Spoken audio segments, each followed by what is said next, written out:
তো hello guys, আপনারা হয়তো অন্নপূর্ণা যোজনাতে অনেকেই টাকা পেয়েছেন কিংবা টাকা পাননি, কিন্তু এবার থেকে কিন্তু একটি নতুন ফর্ম ফিল আপ করে জমা দিতে হচ্ছে। তো এই নতুন ফর্মটি কিভাবে আপনারা পাবেন কিংবা এটি আপনারা কিভাবে ফিল আপ করতে পারবেন সেটাই জানাবো আজকের এই ভিডিওটিতে। তাই জন্য কিন্তু পুরো ভিডিওটি অবশ্যই দেখতে থাকুন। তো তার আগে ভিডিওটিকে অবশ্যই একটি লাইক করে দিন এবং এই চ্যানেলে যদি আজই নতুন এসে থাকেন এখনই চ্যানেলটিকে সাবস্ক্রাইব করে রাখুন এরকম নতুন নতুন ভিডিও দেখার জন্য। তো সিম্পলি দেখুন এখানে স্পষ্টই কি লেখা রয়েছে, অন্নপূর্ণা যোজনার পারিবারিক স্তরের তথ্য সংগ্রহ, ফর্ম সংক্রান্ত অনুসন্ধান প্রতিবেদন। দেখুন এই ফর্মটি কিন্তু আপনাদের কোথাও থেকে ডাউনলোড করতে হবে না, এটি কিন্তু আশাকর্মীরা আপনাদের বাড়িতে বাড়িতে কিন্তু দিয়ে যাবে। যদি আপনাদের এই ফর্মটি না দিয়ে থাকে তাহলে আপনাদের কোনো কিছু চিন্তা করার প্রয়োজন নেই। যদি এই ফর্মটি দেয় তাহলেই কিন্তু আপনারা ফর্ম ফিল আপ করে আশাকর্মীকে কিন্তু পুনরায় জমা দিয়ে দেবেন। তো এটি আপনারা কিভাবে ফিল আপ করবেন দেখুন। তো দেখুন প্রথমে এখানে রয়েছে দেখুন অ্যাপ্লিকেশন আইডি। এটি আপনারা কি করবেন, আপনারা দেখবেন আপনাদের মোবাইল নাম্বারটি দিয়ে আপনারা যখনই এখানে লগ ইন করতে যাবেন অন্নপূর্ণা যোজনাতে, সেখানেই কিন্তু আপনারা এখানে অ্যাপ্লিকেশন আইডিটি পেয়ে যাবেন। এবারে দেখুন যারা হয়তো অফলাইনে জমা করেছিলেন তাদের কিন্তু অ্যাপ্লিকেশন আইডিটি আপনারা পাবেন না, তারা কিন্তু এই ঘরটি কিন্তু ফাঁকা রেখে দেবেন। তারপর এখানে আপনাদের আধার নাম্বারটি দিয়ে দেবেন, এপিক নাম্বার অর্থাৎ ভোটার কার্ড নাম্বারটি দিয়ে দেবেন, এবং তারপরে দেখুন এই যে আপনাদের যে ফ্যামিলির হেড রয়েছে তার নামটি এখানে দিয়ে দেবেন, এবং তারপরে দেখুন আমির পরে আপনার যে নাম তা এখানে দিয়ে দেবেন। তারপরে কিন্তু আপনাদের যে ফ্যামিলির যে হেড কিংবা আপনার যে গার্ডিয়ান রয়েছে, স্বামী কিংবা পিতা কিংবা শ্বশুর, তার নাম কিন্তু এখানে দেবেন, এবং যার নাম দিচ্ছেন তার মাথায় কিন্তু একটি টিক চিহ্ন দিয়ে দেবেন।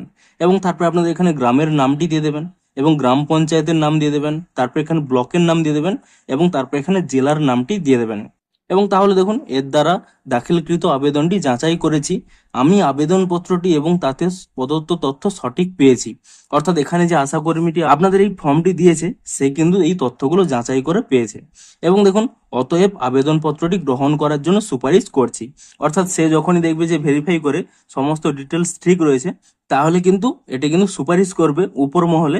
তাহলে কিন্তু আপনারা যদি টাকা না পেয়ে থাকেন তাহলে আপনারা টাকা পেয়ে যাবেন, কিংবা ধরুন আপনারা টাকা পেয়েছেন কিন্তু যোগ্য নয়, তাহলে কিন্তু আপনাদের টাকাটি ফেরতও দিতে হতে পারে, কিংবা ফেরত যদি নাও চায় আপনারা কিন্তু পরবর্তী মাস থেকে আর কিন্তু টাকা পাবেন না। তো এখানে দেখুন নিচে কিন্তু স্পষ্টই লেখা রয়েছে এই নিচের যে ফর্ম ফিল আপ গুলো এগুলো কিন্তু আপনাদের করতে হবে না। এখানে যিনি এখানে আপনার কাছে এই ফর্মটি দেবে অর্থাৎ আশাকর্মীরা, তারাই কিন্তু এখানে নিচের ডিটেলস গুলো কিন্তু ফিল আপ করবে। এখানে দেখুন স্পষ্টই বলা রয়েছে, অতএব নিম্নলিখিত কারণগুলির একটি থাকার জন্য আবেদনপত্রটি প্রত্যাখ্যান করছি। ধরুন আপনাদের এখানের মধ্যে যে কোনো একটি রয়েছে, তাহলে কিন্তু আপনাদের আবেদনপত্রটি কিন্তু বাতিল হয়ে যাবে, এবং সেই ঘরে এখানে কিন্তু আশাকর্মীরা কিন্তু টিক চিহ্ন দিয়ে দেবে। দেখুন প্রথম কারণটি কি রয়েছে, আবেদনকারী অবৈধ অধিবাসী, অর্থাৎ আবেদনকারীর যে ডকুমেন্ট রয়েছে তা হয়তো ডুপ্লিকেট কিংবা অরিজিনাল নয়, সেই ক্ষেত্রে কিন্তু তাদের বাতিল হয়ে যাবে, এবং এখানে কিন্তু টিক চিহ্ন দিয়ে দেবে। তারপরে কি রয়েছে, পরিবারের স্থায়ী সরকারি চাকরিজীবী বর্তমান, অর্থাৎ আপনাদের পরিবারের মধ্যে যে কোনো একজন ব্যক্তি যদি সরকারি চাকরিজীবী হয়ে থাকে তাহলে কিন্তু এখানে তারা টিক চিহ্ন দেবে, এবং আপনাদের কিন্তু ফর্মটি বাতিল হয়ে যাবে। এবং আবেদনকারীরা যদি অঙ্গনওয়াড়ি ওয়ার্কার হয়ে থাকে, অঙ্গনওয়াড়ি হেল্পার হয়ে থাকে, কিংবা আশাকর্মী হয়ে থাকে, কিংবা প্যারাটিচার হয়ে থাকে, সেই ক্ষেত্রেও কিন্তু এটি বাতিল হয়ে যাবে, তাহলে কিন্তু এখানে টিক চিহ্ন দেবে। এখানে তারপরে কি রয়েছে, আবেদনকারী আয়কর দেন, আবেদনকারী সরকারি পেনশনভোগী। দেখুন আগের কিন্তু একটি নোটিশে জানানো হয়েছিল যে পরিবারের কেউই যদি আয়কর দেন কিংবা পেনশনভোগী হয়ে থাকেন তাহলে কিন্তু অন্যান্য কেউ ব্যক্তি অন্নপূর্ণা যোজনা পাবে না। কিন্তু এখানে দেখুন বলছে আবেদনকারী যদি আয়কর দেন কিংবা আবেদনকারী যদি সরকারি পেনশনভোগী হন, অর্থাৎ পরিবারের যদি অন্য কেউ আয়কর দেয় কিংবা পেনশনভোগী হয় তাহলেও কিন্তু তারা অন্নপূর্ণা যোজনা পাবে এই ফর্মটি অনুযায়ী। তো এখানে কিন্তু তারা চেক করবে যে আপনি আয়কর দেন কিনা, অর্থাৎ যে আবেদন করেছে সে পেনশনভোগী কিনা, তাহলে এখানে চেক করবে। যদি তা হয়ে থাকে তাহলে কিন্তু আপনাদের কিন্তু ফর্মটি বাতিল হয়ে যাবে। আরেকটি অপশন রয়েছে, পশ্চিমবঙ্গের স্থায়ী বাসিন্দা নন। ধরুন আপনাদের বাড়ি অন্য জায়গায়, আপনারা এই মুহূর্তে এখানে এসে কিছুদিন রয়েছেন, সে ক্ষেত্রেও কিন্তু এখানে কিন্তু বাতিল হয়ে যাবে। এমনকি যদি অন্যান্য কোনো কারণে বাতিল হয়ে থাকে এখানে কিন্তু অন্যান্য কোনো কারণও কিন্তু তারা কিন্তু এখানে কিন্তু হাতে লিখতে পারে। এবং তারপর এখানে তার স্বাক্ষর হবে, যে ব্যক্তিরই এখানে তথ্যটি যাচাই করছে তার স্বাক্ষর হবে, তার নাম হবে, সে কোন পদে রয়েছে সেটি এখানে লিখবে, এবং কত তারিখে এটি হয়েছে সেই তারিখ দেবে, এবং স্থানটি এখানে কিন্তু দিয়ে দেবে। তো এখানে এই নিচের স্থানগুলো এটি কিন্তু যেই ব্যক্তির এই ফর্মটি আপনাকে দেবে সেই ব্যক্তিটি কিন্তু এটি ফিল আপ করবে। আপনি শুধুমাত্র এখানে উপরের স্থানগুলো কিন্তু ফিল আপ করে দেবেন।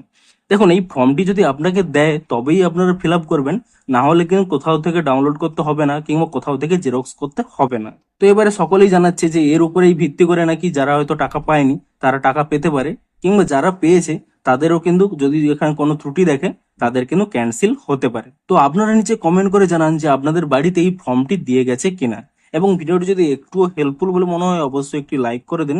দেখা হচ্ছে আরো কোনো ইন্টারেস্টিং ভিডিওর সাথে। Thanks for watching.